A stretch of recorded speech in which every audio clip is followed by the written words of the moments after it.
नमस्कार। नमस्कार। हमारे चैनल में आपका स्वागत है। Thank you sir, thank you so much. हम आपसे यही जानना चाहेंगे, आने वाले विधानसभा में आपका नाम काफ़ी चर्चा में आ रहा है। किस तरह से इस विधानसभा चुनाव को आप देखते हैं? देखिए, चर्चा में तो मैंने भी सुना है, न्यूज़पेपर पढ़ रही हूँ। अगर पार्टी मुझे कोई ज़िम्मेदारी देती है या पार्टी अगर मुझे ये मौका देती है तो मैं डेफ़िनेटली आगे बढ़ना चाहूँगी। लेकिन चर्चा मतलब अब चलती है चर्चा, अभी विधानसभा आ रही है तो बहुत सारी चर्चाएँ होंगी, तो चर्चा में नाम चल रहा है। अगर पार्टी एक अच्छे से बात करें या मौका दे एक युवा को, तो मैं डेफ़िनेटली आगे बढ़ना चाहूँगी। कांग्रेस पार्टी में ऐसा उम्मीदवार नहीं है जो अभी फिलहाल में कि विधानसभा चुनाव में उन्हें मजबूत किया जाए। आपकी मजबूती को देखकर, आपके कार्य को देखकर ये पक्ष आपको इस बार पार्टी आपको आगे बढ़ा रही, क्या कहेंगे? देखिए, महिला कांग्रेस का जो मैंने नेतृत्व किया नागपुर महिला कांग्रेस के अध्यक्ष पद का, उसमें मैंने 2 साल 4 महीने के कार्यकाल में 106 प्रोग्राम लिए। उसमें से आप यकीन करें या ना करें, लेकिन मेरे पास डेट और डेटा पूरा है। 106 प्रोग्राम में से मेरे 94 जो है मेरे आंदोलन है, प्रोटेस्ट है।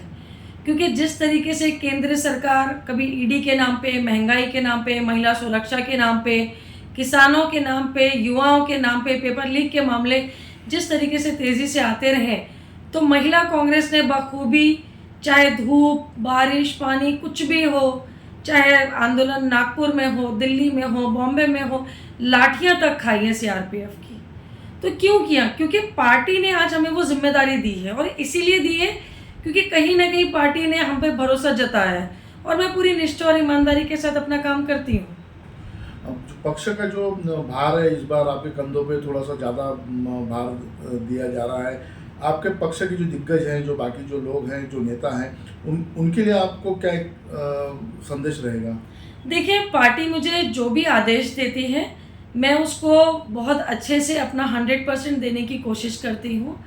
और जिस तरीके से माहौल जो अभी है कि महिलाओं को आगे चांस मिलना चाहिए।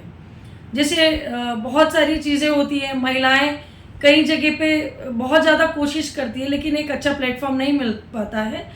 लेकिन मैं हमारे जो राष्ट्रीय अध्यक्ष है आदरणीय मल्लिकार्जुन खड़गे जी, या मेरी महिला कांग्रेस के राष्ट्रीय अध्यक्ष अलका लांबा जी है, नाना भाऊ पटोले जी हैं, और संध्याताई सवालाखे जी जो महाराष्ट्र के अध्यक्ष हैं, उन्होंने युवाओं को तो मौका दिया। मैं नागपुर शहर की महिला कांग्रेस की पहली युवा अध्यक्ष हूँ, और माइनॉरिटी से 40 साल में पहली बार माइनॉरिटी से किसी को अध्यक्ष बनाया, तो वो सौभाग्य मुझे मिला। लेकिन कहीं ना कहीं इसके लिए मुझे बहुत जद्दोजहद करनी पड़ी, बहुत मेहनत करनी पड़ी, और मैं कभी भी अपने काम से पीछे नहीं हटूंगी। चाहे पार्टी जो भी जवाबदारी दे, मैं बखूबी निभाऊंगी उसको। आप एक महिला हैं, महिलाओं के लिए आप क्या करना चाहेंगे आगे चलकर, और क्या देखती है महिलाओं के लिए? क्योंकि महिला सशक्तिकरण, चाहे महिला सशक्तिकरण हो या फिर और कुछ अन्य उनके रोजगार के लिए कुछ रहे, क्या कहेंगे इस बारे में? देखिए, अगर मुझे पार्टी मौका देती है तो मैं आपके चैनल के माध्यम से क्लियर बता दूं कि मेरा सबसे पहला रुझान महिलाओं पे रहेगा, दूसरा बुजुर्गों पे, और तीसरा युवाओं पे। महिलाएं एक अपने अस्तित्व की लड़ाई अब तक लड़ रही है, घर से लेकर बाहर तक जहां पर वो काम करती है, हर जगह एक महिला का हर एक दिन नया संघर्ष होता है। कभी वो बेटी के रूप में संघर्ष कर रही है, कभी वो पत्नी के रूप में संघर्ष कर रही है, कभी किसी के यहाँ नौकरी कर रही है, उसका संघर्ष कर रही है, अपने हक की लड़ाई और अपनी इज्जत की लड़ाई वो लड़ रही है। मेरा सिंपल बोलना है कि मैं बहुत सेक्युलर सोच की हूँ, मतलब मेरे लिए सर्वधर्म संभाव वाली जो सोच है, मैं उसको लेकर के आगे चलती हूँ। और मेरे साथ सभी धर्मों की महिलाएं तो हैं, साथ में सभी मेरे पुरुष वर्ग जो मेरे भाई लोग हैं, सभी का पूरा समर्थन है। पार्टी से उम्मीद करती हूँ कि अगर वो मुझ पे भरोसा जताते हैं, मैं पार्टी की उम्मीद पे खरी उतरूँगी। और जिस तरीके से आज जो हालात सामने हैं, महिलाओं के ऊपर जो इस तरीके से हो रहा है, माइनॉरिटीज़ के ऊपर भी इतना सारा हो रहा है, तो हमारी लीडरशिप कहीं ना कहीं कुचल दी गई है। लेकिन मुझे कांग्रेस पार्टी से बहुत ज़्यादा उम्मीदें हैं कि वो महिलाओं के बारे में और माइनॉरिटी के बारे में ज़रूर सोचेंगे। मध्य नागपुर की अगर बात की जाए तो बहुत बड़ा एक व्यापारिक वर्ग मध्य नागपुर में देखा जाता है। सभी समाज के लोग वहाँ पर है, जी। माइनॉरिटीज भी है।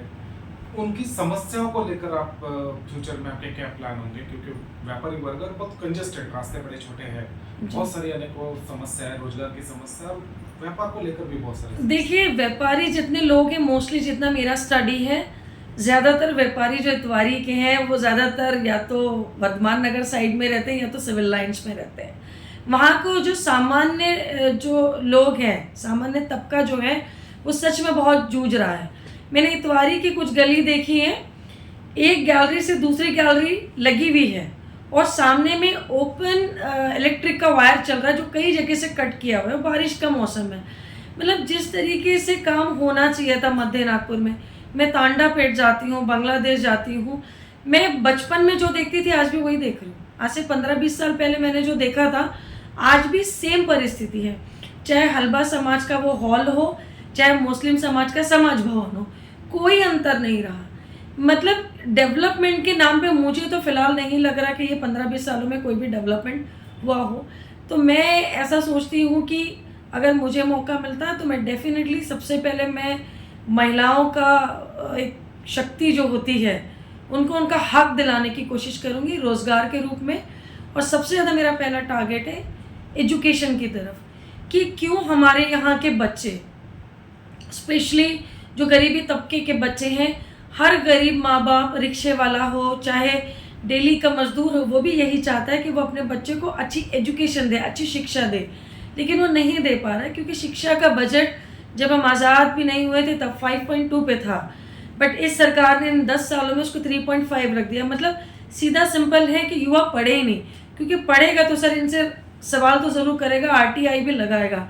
दूसरी चीज़ ऐसा है कि मेरा फोकस ये है कि अगर मुझे पार्टी अगर एक मौका देती है तो मैं यहाँ से UPSC पे ज़्यादा फोकस करूँगी कि हमारे यहाँ के बच्चे UPSC, IAS, कलेक्टर ये सब क्यों नहीं बन सकते। मतलब ये इस तरफ मेरा रुझान बहुत ज़्यादा रहेगा।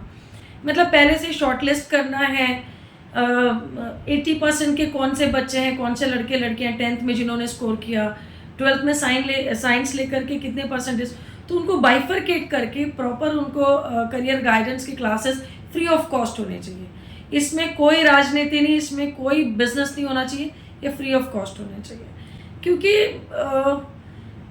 कोई भी मतलब एक तरीके से सक्षम नहीं होता, हर किसी में कुछ ना कुछ कमियां होती है, शायद हम में भी होगी कुछ ना कुछ कमियां, लेकिन अगर हम लोग ठान लें कि हमें कुछ चीज़ को, सिस्टम को अगर हमें ठीक करना है तो कहीं ना कहीं इनिशिएट करना पड़ेगा ना सर, बिना इनिशिएट किए तो नहीं होगा।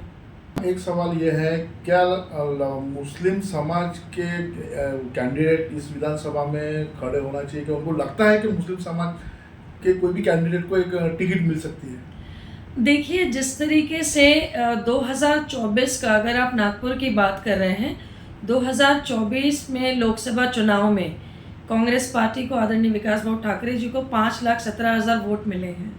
उसमें कहीं ना कहीं 1/3 क्वार्टर टू 2 लाख वोट्स जो हैं वो मुस्लिम समाज ने दिए हैं। अभी हमारे पास विदर्भ में एक ही MLC थी, वो भी चली गई।